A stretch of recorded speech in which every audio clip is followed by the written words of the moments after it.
In the search for Jack and Lilly Sullivan, the timeline reveals troubling questions. So far, so we can get into what we know and what we think about it and see how split this really is.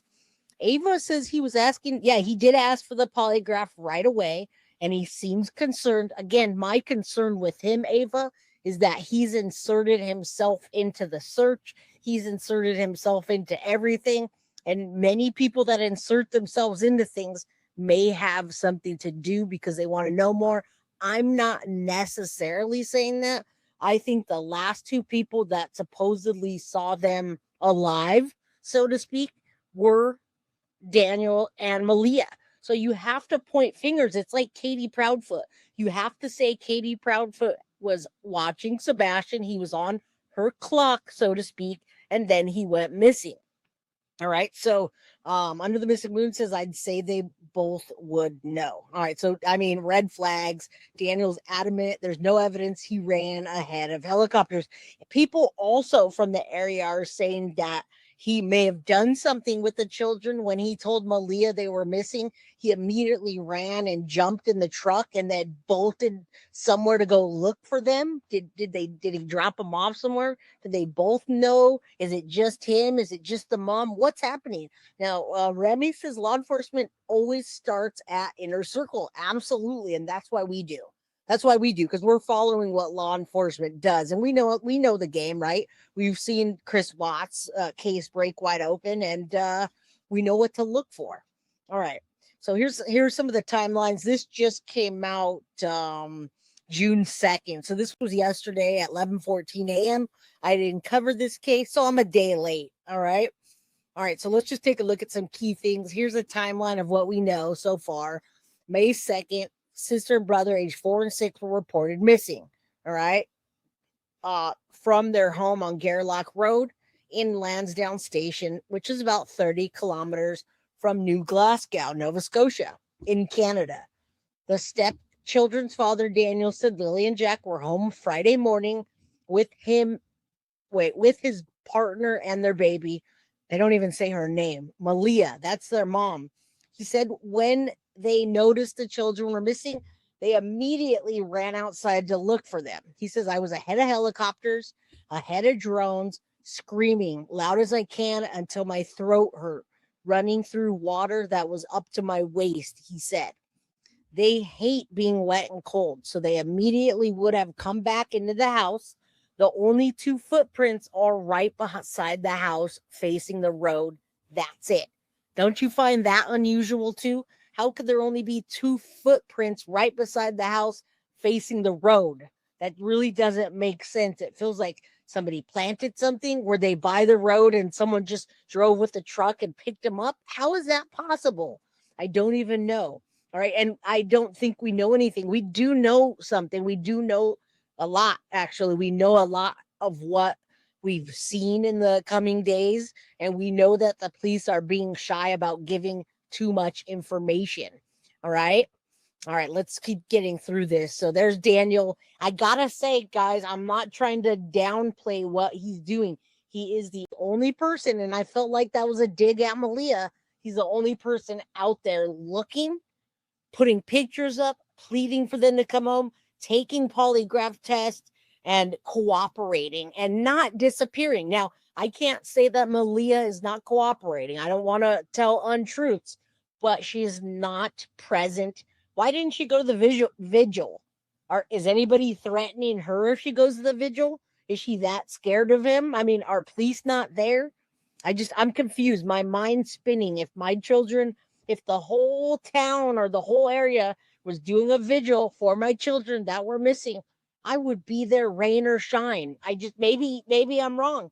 Maybe you guys know something I don't know. All right. Now he's been pleading with the public to keep their eyes peeled for Jack and Lilly, 6 and 4. RCMP said siblings were believed to have wandered away. They noted that there was not enough or no evidence of abduction, so it didn't qualify for an Amber Alert. Martel called for the search to be expanded to provincial borders in the case where the children were abducted. All right. May 3rd through 6th, ground search and rescue crews alongside police dogs. I mean, this is May 3rd through 6th. We're June 3rd here. All right. This is not a video. This is. So let me see if we saw the search continue. Let's just keep going. All right. Ground searches, 160 people pushing ahead, rain and fog. Martel also told Global News he hadn't had contact with the children's mother, Malia, since May 3rd. It's been 1 month since he's talked to Malia since she left the area. All right. So, I mean, I don't know. What would you do? What do you think about that? Now, George is a local, says avoid because of no cell service. Tourists not welcome. Campground closed. All gravel roads. Interesting because, George, if you say that, then that means that there's even a lesser chance that somebody came and kidnapped those children. All right. If you're saying that there's no cell phone and tourists are not welcome, then would it have been a local that drove down the gravel road? Wouldn't they have heard something? Would the family have heard something? All right. Yeah, JDR says immediately eye rolls. Why did she just leave him now? Odd. And then go on and, go to, is she just immature? Did she go on Facebook to be immature and say, I'm single now? Right now, he says, you don't have to trust my word, but I'm the only one doing media for Jack and Lilly, trying to keep this story alive and get them found. We just saw that. All right. When reached by phone, Malia Brooks Murray said she had been advised by RCMP not to speak with media, which is fine. Her mother, Cindy Murray, also spoke to the Global News and said that the family was hoping for a positive outcome. All right. Posting theories about 2 missing kids online could land you. We saw this one, May 7th. Okay. In a news conference on May 7th, they scaled back the search. All right. So we're just going through this kind of thing. May 8th through 9th, police at RCMP's underwater recovery team searched bodies of water around Lansdowne, didn't uncover anything. May 17th through 18th, 115 volunteers came out and searched combed specific areas. All right. The weekend search will be carefully reviewed and assessed by investigators. Children's stepfather said he was thankful for volunteers and the effort. So again, I got to say, at least he's out there talking, taking polygraphs and making an effort. I hope he's not involved. The scenario everyone is hoping for is we bring them home, Martel says. It's always been that from day one. May 28th, we're getting closer to June 3rd. Members, RCMP confirmed the siblings were seen in public. That was a big deal. Okay, so we know they were seen in public before they went missing. Please put a call for the dash cam footage and video along Gerlach Road between noon and April 28th and noon on May 2nd. I wonder what those times are for.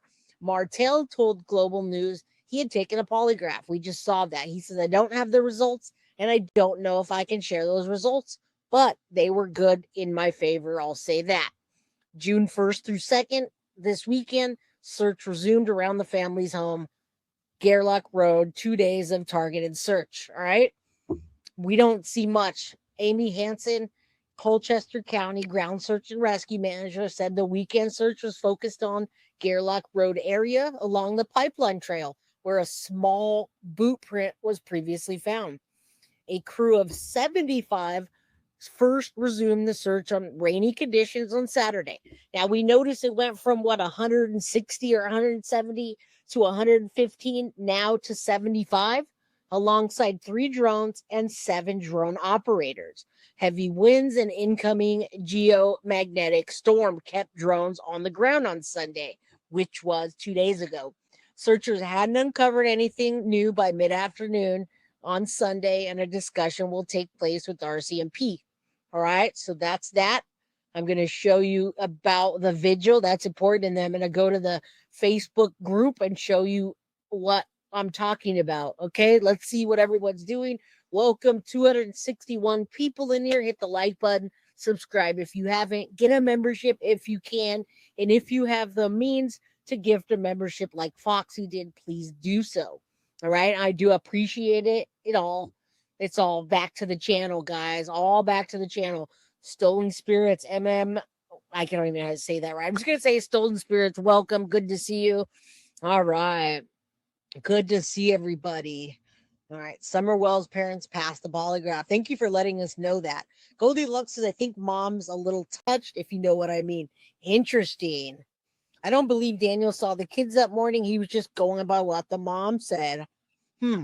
Okay. All right. Well, let's take a look at the vigil, guys. And then after that, we will definitely. First, I'm going to show you, we're going to get into the DD stuff because this is not good. This is not a good start to a case for somebody to be putting false information out there. Okay. So Monday was a milestone in the rural county. Take a look at them really quickly. Give me a second. I got to mute it.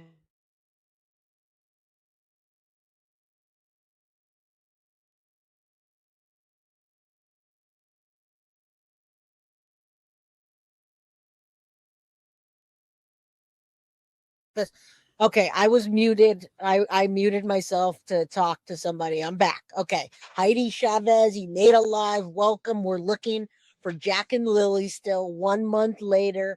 Fake leads. A mom doesn't attend vigil. That's a big deal, guys. All right. What's up? Hope y'all are getting your Foxy boxes so you know what it is.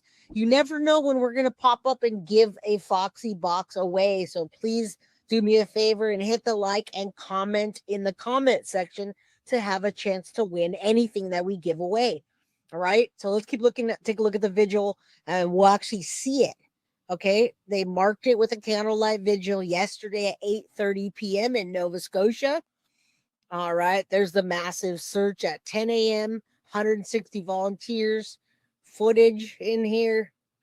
Right. And we're just going through this hard on the community, as we know. And let's get into the vigil. All right. We're going to do that next. Let me put it on the Facebook group. If you really want the best coverage, you should take a look at the places where local news stations and people that have been invested in this case since day one, because now there's a bunch of lies and rumors out there which could be really bad for the case, guys. Really bad. All right. I just saw it. Where is that? Did they take it down? All right. I just saw that. So this is the missing Jack and Lilly Sullivan uncensored.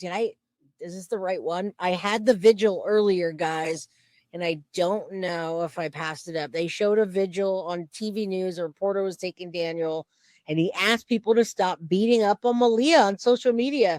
It's affecting her mental health, and that's not fair. Okay, fair enough. Maybe that's why she's hiding out, because she's taking care. I thought she had to go to CPS or something like that, but I'm not sure. Right. I also saw the vigil earlier, so I'm not sure where that video went. All right, candlelight for Jack and Lilly. That looks like Daniel right there. And I did see footage. All right, 20 hours ago. And this is an active group, you guys. I'm looking for that footage still. All right. They have a lot on here. I saw it this morning and it was right in there. Where's that vigil, guys? Jack and Lilly. All right. Participated. All right. Well, we'll take a look at this here then and see what they have. I mean, that's really beautiful. I'm glad they did that with the